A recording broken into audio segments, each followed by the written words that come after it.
Hello all and welcome to this short PowerPoint on home learning at Preston School. Through this PowerPoint I'm going to very quickly run through with you why homework is important, the changes that have been made to home learning for this year, how the home learning will be set and the different forms that it will take, the frequency and length you're expected to spend with this home learning, and then ultimately and most importantly the impact this can have on education. Research shows the importance of effective home learning. If you do regular home learning to a good standard, then you will make an additional 5 months progress over the course of a year. Therefore, the better you work at home, the more progress you will make. Education, after all, isn't just about what you complete within the classroom. So, how is home learning changing at Preston School this year? Well, firstly, we've listened to the students at Preston who asked to have home learning which is relevant to what they've learnt in class, that is short and focused, and that includes a variety of tasks. To ensure that this is consistently done across all departments, we've come up with 3 different strands of homework. These are subject reading, a department choice, and reflective learning. Over the next 3 slides, we'll look at how these 3 different strands will look to you in your lessons. The first strand consists of subject reading. This could be looking to examine future learning or to help you get a better understanding of what you've already learnt. In terms of the types of things you'll be reading, you'll be looking at books, journals, magazine articles, newspaper articles. It could be for the Key Stage 4 students, A-level text, or for the Key Stage 3 students, it could be GCSE material. All aimed to be slightly higher depth in terms of what you've looked at already in class.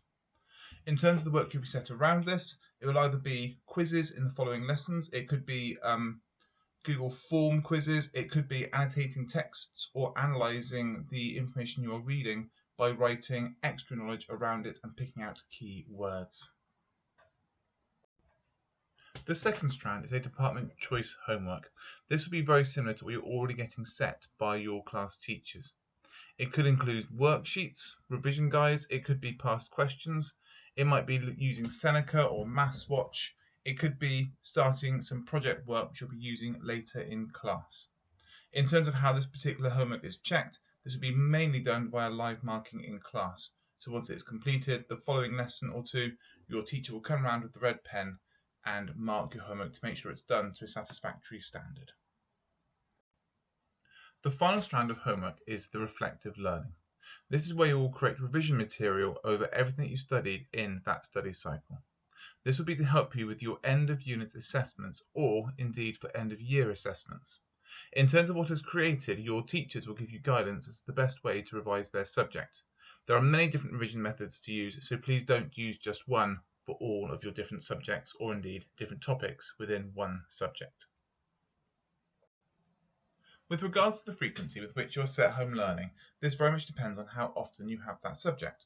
If you have a subject 4 or more times over 2 weeks, then you'll have 1 home learning task set by them per week.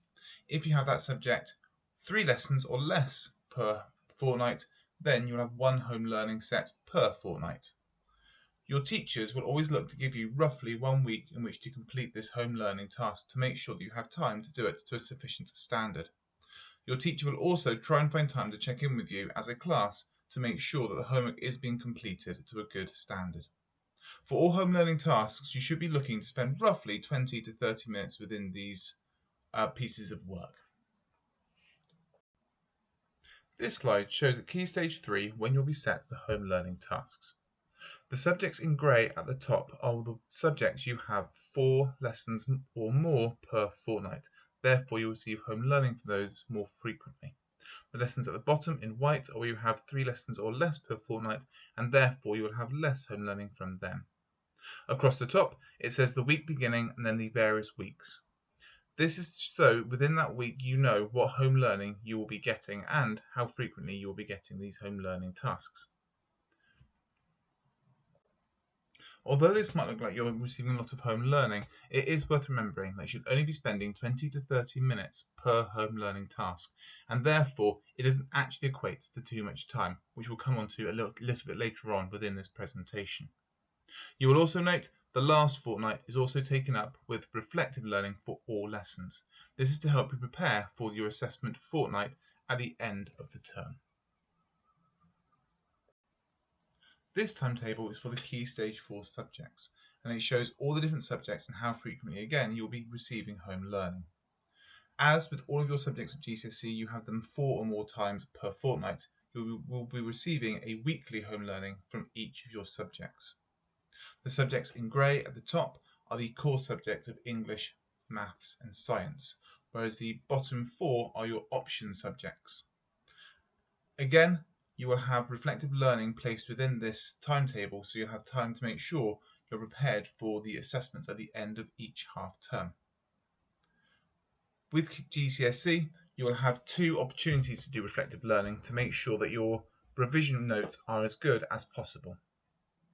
It's also worth noting that for the GCSE students, creating good reflective learning notes is vitally important, as these can be used at the end of Year 11 when you come to your end of GCSE examinations.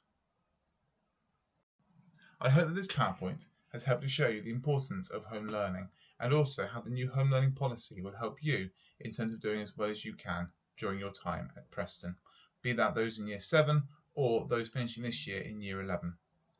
If you get any questions around anything from this PowerPoint, please do not hesitate to ask your teacher, who can clarify further what the expectations are. This final slide shows you the importance of home learning and doing it effectively. Now, the previous slides may have looked slightly daunting with regards to the frequency in which you receive the home learning tasks, but as it says at the top, you are only expected to spend 30 minutes on each piece, and that means at the most you shouldn't be spending more than 4 hours per week on home learning.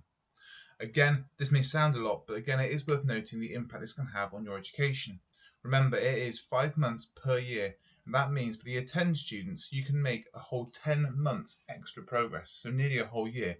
And for those in Year 7, if you start doing home learning effectively straight away, then you'll make an extra 3 years worth of progress. This really highlights the importance of effectively doing home learning and the impact it can have on your education and therefore your futures.